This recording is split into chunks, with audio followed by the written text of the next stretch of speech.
S99 news కి స్వాగతం. బులెటిన్లో ముందుగా హెడ్లైన్స్ చూద్దాం. మాజీ మంత్రి శ్రీమతి విడుదల రజని ప్రెస్ మీట్. కుప్పంలో జననాయకుడు పేరుతో ఏర్పాటు చేసిన పోర్టల్ను ప్రారంభించిన ముఖ్యమంత్రి చంద్రబాబు.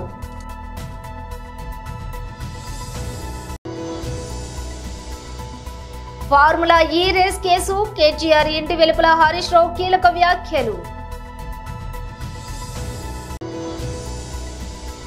ఎంపీ అరవింద్ ధర్మపురి, బీజేఎల్పీ అల్లేటి మహేశ్వర్ రెడ్డి విలేకరుల సమావేశం.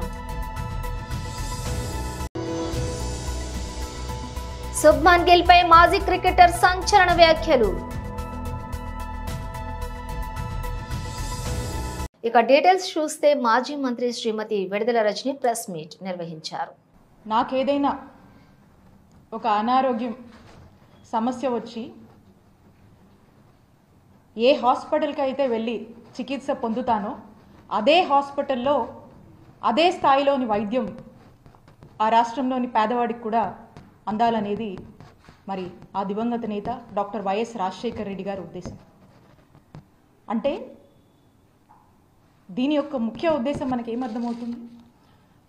ఏదైతే ఒక కార్పొరేట్ స్థాయి వైద్యం ఉందో అది పేదవాడికి కూడా అందించడమే దీని యొక్క ప్రథమ లక్ష్యం అని చెప్పి మరి ఎంతో మానవత్వంతో ఈ యొక్క గొప్ప కార్యక్రమాన్ని మరి రూపొందించి ఆరోగ్యశ్రీ అని చెప్పి కొన్ని లక్షల మందిని వారి యొక్క ప్రాణాన్ని కాపాడినటువంటి కార్యక్రమమే ఈ ఆరోగ్యశ్రీ పథకం. ఈ ఆరోగ్యశ్రీ పథకం మనం చూసినట్టయితే ఇదొక వెల్ఫేర్ ప్రోగ్రాము, వెల్ఫేర్ స్కీమ్ లాగా మనం చూసే కంటే కూడా ఏదైనా ఒక వెల్ఫేర్ ప్రోగ్రామ్ అంటే దాని మానిటరింగ్ వాల్యూ చూస్తాం. కానీ ఈ ప్రోగ్రామ్ చూసినట్టయితే దీంతో ఇది ఒక మానిటరింగ్ వాల్యూతో పాటు ఒక ఎమోషనల్ వాల్యూ కూడా ఉన్నటువంటి అంత శాంక్టిటీ ఉన్నటువంటి ప్రోగ్రామ్గా ఆరోగ్యశ్రీని చూడాల్సినటువంటి అవసరం ఉంది.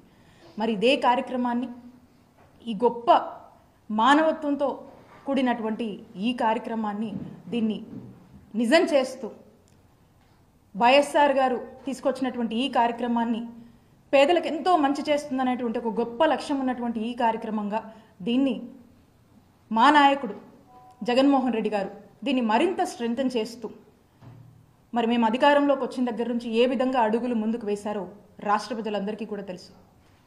జగన్మోహన్ రెడ్డి గారు అధికారంలోకి వచ్చే నాటికి 1059 ఉన్నటువంటి ఈ ఆరోగ్యశ్రీ ప్రొసీజర్స్ ఏవైతే ఉన్నాయో వాటిని 3257 ప్రొసీజర్స్కి పెంచినటువంటి ఘనత జగనన్న ప్రభుత్వానికి దక్కుతుంది. అలాగే నెట్వర్క్ హాస్పిటల్స్ 919 నెట్వర్క్ హాస్పిటల్స్ ఉండేవి మేము అధికారంలోకి వచ్చే నాటికి. మరి వాటిని 2300 హాస్పిటల్స్గా కూడా విస్తరించడం జరిగింది జగనన్న ప్రభుత్వంలో. అలాగే ఆరోగ్యశ్రీ ఏదైతే 5 లక్షల వరకు వర్తింపు ఉండిందో, 5 లక్షలకే పరిమితం ఉండిందో దాన్ని 25 లక్షల వరకు కూడా పెంచినటువంటి ఘనత జగన్మోహన్ రెడ్డి గారి ప్రభుత్వానికి దక్కుతుంది. అలా మనం ఏది చూసినా కూడా జగనన్న ఆనాడు వైఎస్ఆర్ గారు ఏదైతే ఒక ఆలోచనతో ముందుకు వెళ్ళారో దాన్ని మరింత మరింత మరింత స్ట్రెంథెన్ చేస్తూ ఈ రాష్ట్ర ప్రజల ఆరోగ్యం ప్రభుత్వానిదే బాధ్యత. ఈ రాష్ట్రంలో ఏ పేదవాడికైనా ఏదైనా ఒక అనారోగ్య సమస్య వచ్చినప్పుడు ఆ బాధ్యత, ఆ పూర్తి రెస్పాన్సిబిలిటీ ప్రభుత్వంగా మాది అని భావించి ఆ సమస్య తనదైనప్పుడు ఎలాంటి బాధ ఉంటుందో, తనదైనప్పుడు ఎంతటి రెస్పాన్సిబిలిటీ ఉంటుందో ఆ మొత్తం రెస్పాన్సిబిలిటీ కూడా జగన్మోహన్ రెడ్డి గారు తీసుకొని ప్రజా సమస్యల పరిష్కారం కోసం కుప్పంలో జననాయకుడు పేరుతో ఏర్పాటు చేసిన పోర్టల్ను ప్రారంభించిన ముఖ్యమంత్రి చంద్రబాబు.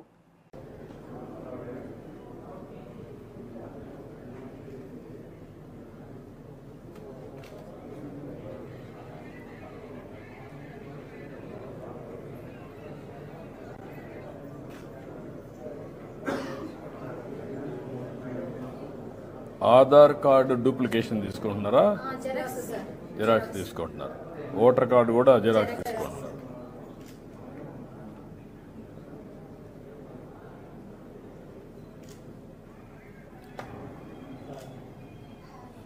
అర్జీదారుని విన్నపం మీరు రాస్తున్నారా, వాళ్ళు చెప్పింది?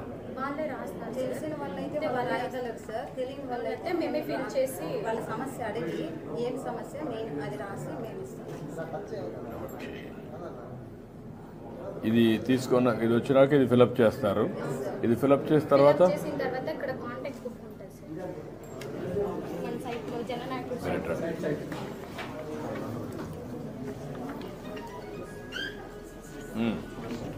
చెప్పండి, మీరు చెప్పండి, మీరు ఎక్స్ప్లెయిన్ చేయండి. సార్ ఇక్కడ డాష్ బోర్డ్ ఉంటుంది సార్. ఇక్కడ ఆఫీస్లో మేనేజ్ విజిటర్ కాంటాక్ట్ బుక్ ఉంటుంది సార్. సో మనకి రిసెప్షన్లో కాంటాక్ట్ బుక్ మాత్రమే అవసరం సార్.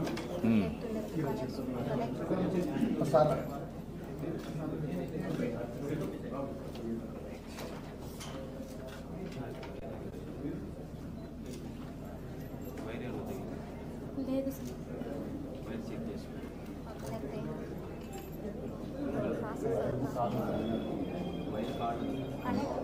లో వోల్టేజ్ వైర్ పోయిందా లేకుంటే వైఫై ఇది ఓకే.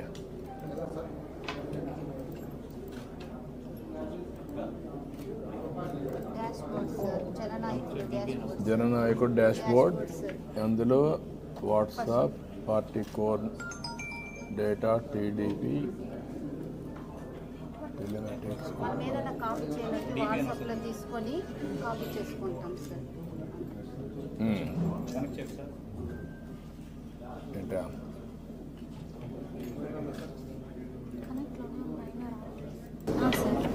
ఇలా ఆఫీస్ ఉంటుంది సార్. మేనేజ్ విజిటర్ వచ్చి లోపల కౌంటర్ వాళ్ళు మనము కాంటాక్ట్ బుక్ యాడ్ చేసి వెళ్ళిన తర్వాత మొత్తం ఈ స్క్రీన్లో యాడ్ విజిటర్ సార్. ఎవరైనా కొత్తగా వచ్చినప్పుడు సో వాళ్ళ ఇన్ఫర్మేషన్ మనకు ముందుగా ఉండదు కదా సార్. సో వాళ్ళ డీటెయిల్స్ మనం అప్లికేషన్లో రాసుకొని సో మనం యాడ్ విజిటర్లో మనం యాడ్ చేసుకోవాలి. ఇక్కడ నుంచి మేనేజ్ విజిటర్ అంటే లోపల కౌంటర్ వాళ్ళు చూసుకుంటారు సార్, ఎంగేజ్మెంట్ ఆఫీసర్స్. సో రిసెప్షన్లో ఫస్ట్ ఒకటి ఇది కాంటాక్ట్ బుక్ అనేది ఓపెన్ చేసుకుంటాం sir. So contact book open చేసుకుని ఒకటి చెప్పండి, ఓపెన్ చేసిన తర్వాత సో ఇన్షియల్ సార్. సో వాళ్ళ ఫుల్ నేము, వాళ్ళ మొబైల్ నెంబరు, సో వాళ్ళు ఏ స్టేటు, మన స్టేట్ ఉంటుంది sir Andhra Pradesh, district, assembly select చేసుకున్న తర్వాత మండల్ సార్. మండల్ తర్వాత పిన్ కోడ్, వాళ్ళ అడ్రస్, జెండర్ టైప్ చేసుకుని సేవ్ చేసామంటే లోపల ఎంగేజ్మెంట్ ఆఫీసర్స్ కౌంటర్కి సెండ్ చేస్తాం సార్. వాళ్ళ ప్రాబ్లం ఏముందో సర్టెన్ డిపార్ట్మెంట్ అనేది మనం అప్లికేషన్ సెండ్ చేస్తాం సార్. ఒకవేళ వాళ్ళకి తెలియకపోతే మేమే గైడ్ చేసి పిచ్చుకొని వెళ్ళి ఆ కౌంటర్లో వదిలి కూర్చోబెట్టి వస్తాం సార్. ఓకే, అంతవరకు మీరు చేస్తారు. ఫార్ములా ఈ కార్ రేస్ కేసులో కేటీఆర్ దాఖలు చేసిన క్వాష్ పిటిషన్ను తెలంగాణ హైకోర్టు కొట్టివేసిన నేపథ్యంలో మాజీ మంత్రి బీఆర్ఎస్ సీనియర్ నేత హరీష్ రావు కీలక వ్యాఖ్యలు చేశారు. ఎన్నిసార్లు అరెస్టులు చేసినా 100 కేసులు పెట్టినా రేవంత్ రెడ్డిని ప్రశ్నిస్తూనే ఉంటామని ఆయన అన్నారు. కేసు విచారణ కొనసాగించడానికి హైకోర్టు అనుమతించిందని, తప్పు చేసినట్టుగా ఎక్కడా చెప్పలేదని హరీష్ రావు వ్యాఖ్యానించారు. ఈ రేస్తో రాష్ట్రానికి లాభం జరిగిందని, నష్టం జరగలేదని ఆయన పేర్కొన్నారు. అసలు అవినీతి జరగనప్పుడు ఈ కేసుకు ఆస్కారం ఎక్కడ ఉంటుందని హరీష్ రావు ప్రశ్నించారు. రేవంత్ రెడ్డి డైవర్షన్ పాలిటిక్స్ చేస్తున్నారని హరీష్ ఆరోపించారు. బ్లాక్ మెయిల్ రాజకీయాలకు పాల్పడుతున్నారని, అక్రమ అరెస్టులతో ప్రభుత్వ తప్పులను కప్పిపుచ్చుకోవాలని రేవంత్ భావిస్తున్నారంటూ ఆయన ఆరోపించారు. అవినీతి జరగలేదని, గ్రీన్ కో కంపెనీకి ₹1 కూడా చెల్లించలేదని అన్నారు. ఈ కేసు వ్యవహారంలో సుప్రీంకోర్టు అప్పీలుకు పోవాలా లేదా అనేది న్యాయవాదుల సలహా మేరకు నిర్ణయం తీసుకుంటామని ఆయన వివరించారు. కేటీఆర్ క్వాష్ పిటిషన్ పై హైకోర్టు తీర్పు నేపథ్యంలో నందీనగర్లోని కేటీఆర్ నివాసానికి బీఆర్ఎస్ నేతలు తరలి వెళ్లారు. అనంతరం హరీష్ రావు మీడియాతో మాట్లాడారు. ఈరోజు రాష్ట్ర ప్రజలకు తెలుసు, అందరికి కూడా తెలుసు, రేవంత్ రెడ్డి గారి ప్రభుత్వం కేవలం డైవర్షన్ పాలిటిక్స్ లో భాగంగా కేటీఆర్ గారి పైన ఈ అక్రమ కేసు నమోదు చేయడం జరిగింది. ముఖ్యంగా రైతు బంధు విషయంలో వానకాలం రైతు బంధు ఎగ్గొట్టి యాసంగి పంటకు కూడా చెప్పిన 15,000 కాకుండా కేవలం 6,000 రూపాయలు ఇస్తామని చెప్పి ప్రజల్లో తీవ్రమైన వ్యతిరేకతను ప్రభుత్వం ఎదుర్కొంటా ఉంది.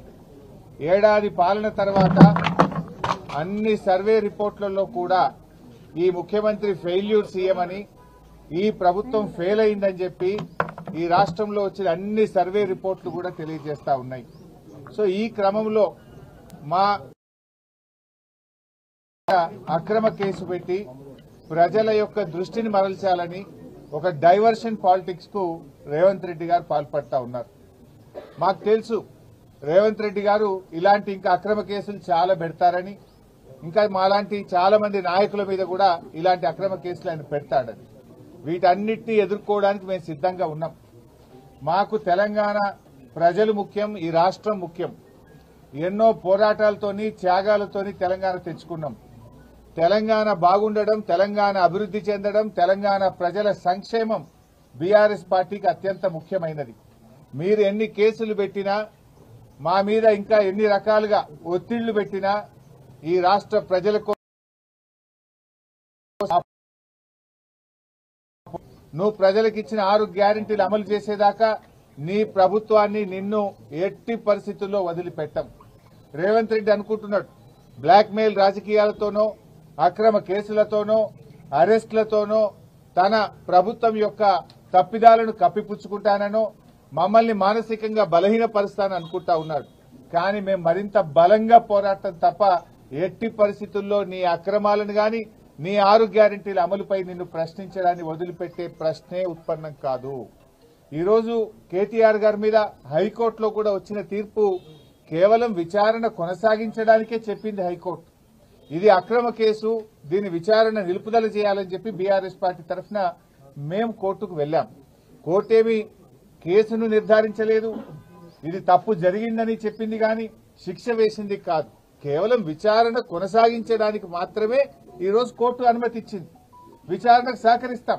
ఈ ముందు నుంచి కూడా కేటీఆర్ గారు 100% విచారణకు సహకరిస్తామని చెప్పాం. ఎందుకంటే మేము తప్పు చేయలేదు, అసలు అవినీతే జరగలేదు, రాష్ట్ర ప్రభుత్వం నుంచి ₹1 కూడా గ్రీన్ కో కంపెనీకి చెల్లించలేదు.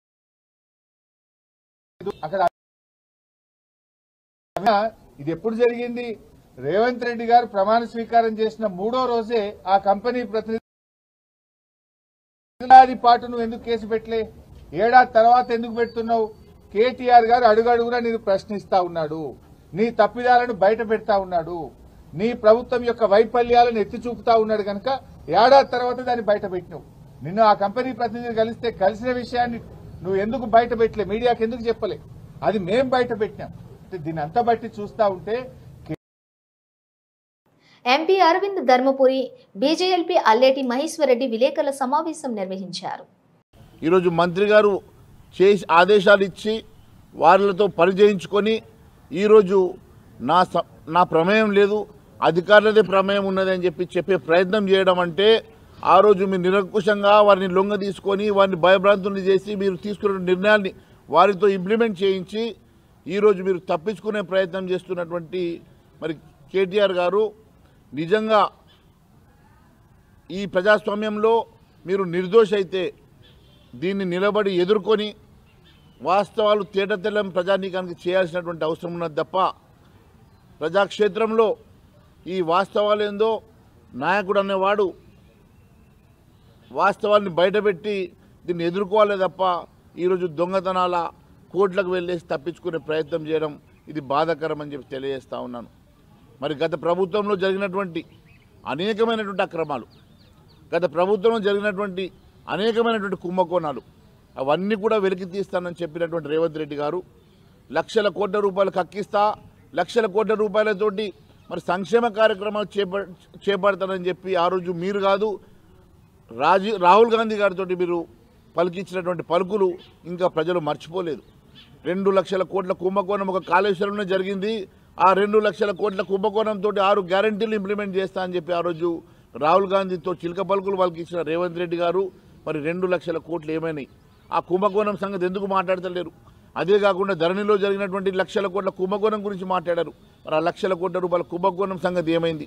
మరి లక్షలాది కోట్ల రూపాయల కుంభకోణం జరిగిందని ఒకవైపు చెప్తున్నటువంటి రేవంత్ రెడ్డి గారు మరి ఇప్పటి వరకు మరి మొన్నటికి మొన్న 1000 సంవత్సరాలు జైల్లో పెట్టినా సరిపోనన్ని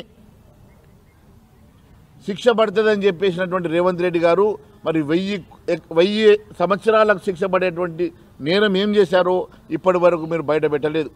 1000 సంవత్సరాలకు సరిపడేటువంటి నేరంకి ఎన్ని శిక్షలు పెట్టారు, ఎన్ని కేసులు పెట్టారు, ఎన్ని రకాలుగా మీరు ప్రజానీకానికి వాస్తవాలు తెలియజేశారు, ఇప్పటి వరకు దాని మీద ప్రస్తావన చేయలేదు. కేవలం సినిమా డైలాగులు కొడతా ఉన్నారు. మీరు మరి తిట్టినట్టు చేస్తే ఆయన ఏడ్చినట్టు చేస్తూ ఉన్నారు. మీ ఇద్దరి మధ్యలో ఉన్నటువంటి మ్యాచ్ ఫిక్సింగ్ ఖచ్చితంగా ఈరోజు మరొక్కసారి రుజువైంది. టీఆర్ఎస్ కాంగ్రెస్ ఒకటేనని మరి పెద్ద పెద్ద కేసులు, లక్షల కోట్ల రూపాయల కుంభకోణాలు, 1000 సంవత్సరాలు జైలు శిక్ష పడేటువంటి మరి నేరాలు చేసిందని చెప్పేటువంటి రేవంత్ రెడ్డి గారు పిటి కేసులు పెట్టి వారిని తప్పించే ప్రయత్నం చేస్తున్నారు. ప్రజల్ని మరి మభ్యపెట్టేసి తప్పుదోవ పట్టించే ప్రయత్నాలు చేస్తున్నారంటే దీని వెనుక బలమైనటువంటి కారణాలు మేము భావిస్తూ ఉన్నాం. వారిని మరి ఆ పెద్ద కేసుల నుంచి తప్పించడానికే తప్పుదోవ పట్టించేటువంటి కార్యక్రమాలు చేస్తున్నట్టుగా మేము భావిస్తూ ఉన్నాం. ఖచ్చితంగా అవన్నీ కూడా వాస్తవాలు మరి ప్రజాక్షేత్రంలోకి రావాలి, ప్రజానీకానికి తెలియజేయాల్సిన అవసరం ఉన్నది. వాస్తవాలు ఏందో 1000 సంవత్సరాలు జైలు శిక్ష పడేటువంటి నేరాలు మరి వీళ్ళు ఏం చేశారో అవన్నీ కూడా బయటకు రావాలా. అవన్నీ కూడా బయట మీరు వాస్తవంగా మరి వాటికి తగ్గటువంటి సెక్షన్లతోటి మీరు కేసులు ఫైల్ చేసిన అవసరం ఉన్నది. ఖచ్చితంగా ఇలాంటి మరి చిన్న పిడి కేసులతోటి వారిని తప్పించే ప్రయత్నం చేయడం మరి ప్రజలు గమనిస్తున్న సంగతి మరొకసారి తెలియజేస్తాను. బోర్డర్ గవాస్కర్ ట్రోఫీలో భారత జట్టు వైఫల్యం. ప్రపంచ టెస్ట్ ఛాంపియన్షిప్ ఫైనల్ రేస్ నుంచి నిష్క్రమణ నేపథ్యంలో టీమిండియా సెలెక్టర్ల తీరుపై మాజీ క్రికెటర్ కృష్ణమాచారి శ్రీకాంత్ విమర్శలు గుప్పించాడు.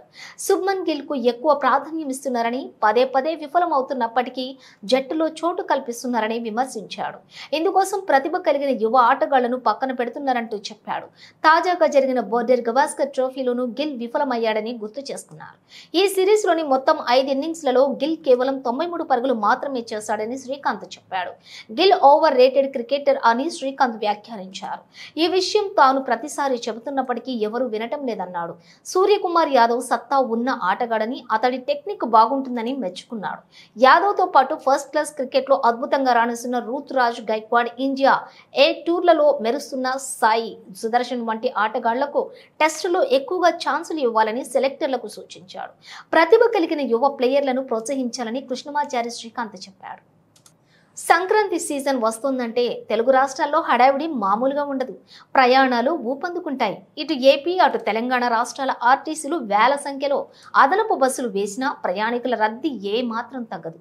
ఈ నేపథ్యంలోనే ఏపీఎస్ఆర్టీసీ ఈ సంక్రాంతికి బస్సుల సంఖ్యను మరింత పెంచింది. 7,200 స్పెషల్ బస్సులు నడపాలని ఆర్టీసీ నిర్ణయించింది.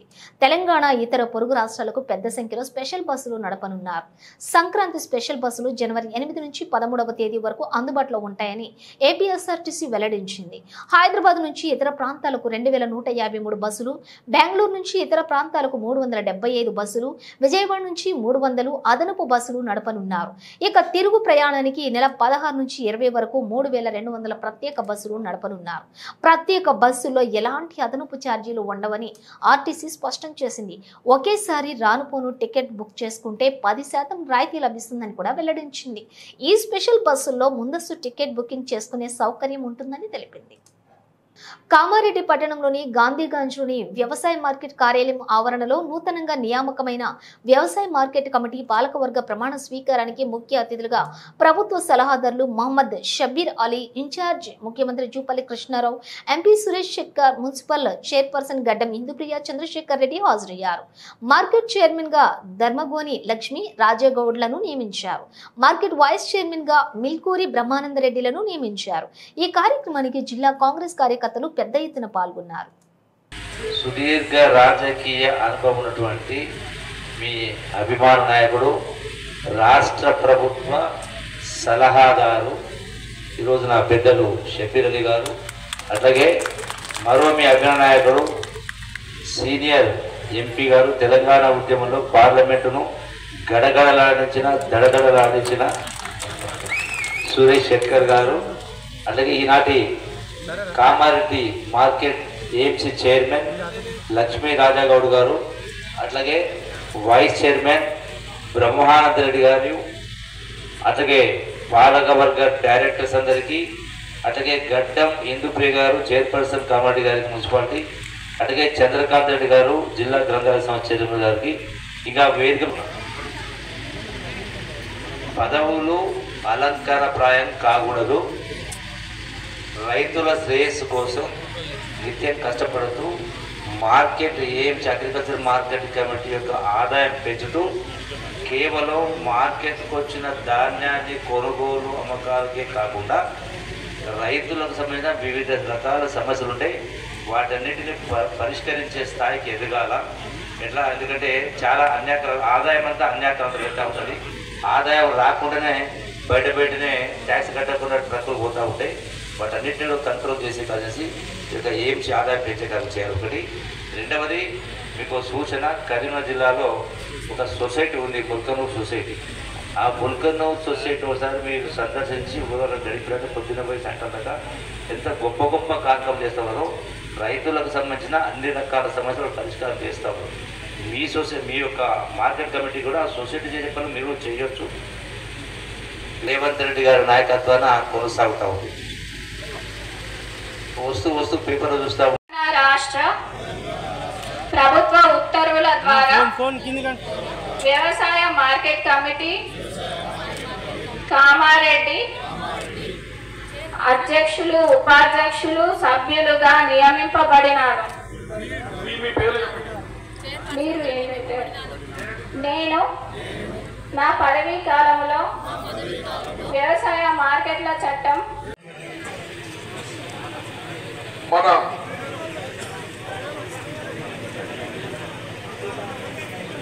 కామారెడ్డి మార్కెటింగ్ కమిటీ కార్యవర్గ ప్రమాణ స్వీకారానికి మరి విచ్చేసిన మన గౌరవనీయులు ఇన్ఛార్జ్ శాఖ మార్చులు మరి పెద్దలు తిరుపల్లి కృష్ణారావు గారికి స్వాగతం పలుకుతూ, దాంతో పాటు మన ప్రియతమ నాయకుడు కామారెడ్డి ముద్దుబిడ్డ మరి మాజీ మంత్రి వర్యులు రాష్ట్ర ప్రభుత్వ సలహాదారు చెప్పినన్న గారికి, ఆరోగ్యశ్రీ పథకాన్ని కూటమి ప్రభుత్వం అనారోగ్యశ్రీగా మార్చేస్తుందని AP Congress chief YS Sharmila విమర్శించారు. పేదవాడి ఆరోగ్యానికి భరోసా ఆరోగ్యశ్రీ అని ఆమె చెప్పారు. దివంగత ముఖ్యమంత్రి వైఎస్ రాజశేఖర రెడ్డి మానస పుత్రిక ఈ పథకమని అన్నారు. ప్రాణాలు తీసే జబ్బొచ్చిన సంజీవని లాంటి ఆరోగ్యశ్రీ పథకాన్ని కూటమి సర్కార్ నిర్వీర్యం చేస్తోందని దుయ్యబట్టారు. 3,000 కోట్ల బకాయిలు చెల్లించకుండా వైద్య సేవలు నిలిచేదాకా చూడటం అంటే పథకాన్ని నిర్వీర్యం చేసే కుట్రగానే దీన్ని చూడాలని షర్మిల అన్నారు. ఆరోగ్యశ్రీ పథకానికి మంగళం పాడి ప్రజల ఆరోగ్యంతో కూటమి ప్రభుత్వం చెలగాటమాడుతోందని విమర్శించారు. ఆరోగ్యానికి పెద్దపీట అంటూనే కత్తిపీట వేస్తున్నారని అన్నారు. ఆరోగ్యశ్రీని నిర్వీర్యం చేస్తూ వదిలించుకునే ప్రయత్నాలు చేస్తున్నారని మండిపడ్డారు. ముఖ్యమంత్రి చంద్రబాబుని కాంగ్రెస్ పార్టీ పక్షాన డిమాండ్ చేస్తున్నాం. ఆరోగ్యశ్రీ పథకానికి బకాయిలు గత ప్రభుత్వం పెండింగ్ లో పెట్టినవే అయినా వాటిని చెల్లించే బాధ్యత మీ ప్రభుత్వం పైనే ఉంది. వెంటనే ఆసుపత్రుల యాజమాన్యాలను చర్చలకు పిలవండి. పెండింగ్ బకాయిలు 3,000 కోట్లు తక్షణం విడుదల చేయండి.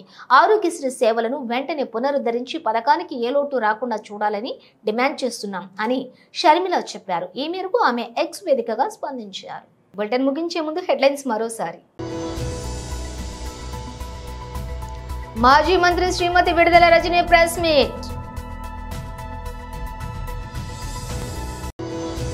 కుప్పంలో జననాయకుడు పేరుతో ఏర్పాటు చేసిన పోర్టల్ ను ప్రారంభించిన ముఖ్యమంత్రి చంద్రబాబు.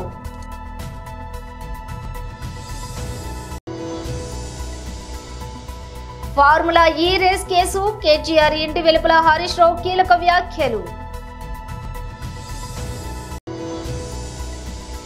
ఎంపీ అరవింద్ ధర్మపురి, బీజేఎల్పీ అల్లేటి మహేశ్వర్ రెడ్డి విలేకరుల సమావేశం.